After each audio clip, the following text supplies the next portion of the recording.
Sorry tinanghali ako ng gising eh. Okay lang. Okay, shall we start? Ready na ako. You don't look very good today, Nick. Nakipag-inuman ako kagabi eh. Kasama ko yung mga kaibigan ko sa college. Kaya ito. Do I really look awful? I suggest i-postpone na muna natin ang session. Mabuti pa nga siguro. Look, sorry na para kita. It's okay. Sige, alis na ako. Diyosa. Nick, Wala. may sasabihin ka ba? May kailangan ka ba sa akin? Wala.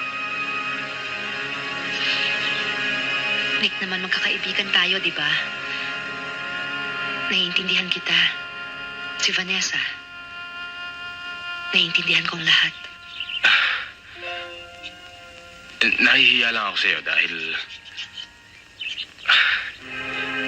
di matapos-tapos yung portrait ko. Dahil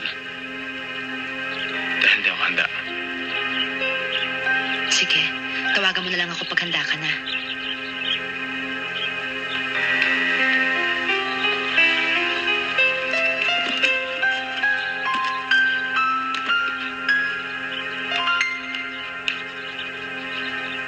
You know, I'm so glad you've recovered.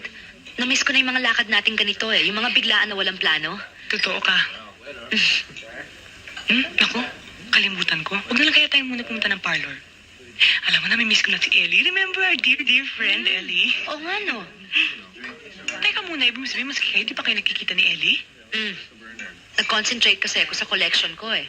Mga ibon, mga still life ng ibon, birds in Here. flight, nesting bird.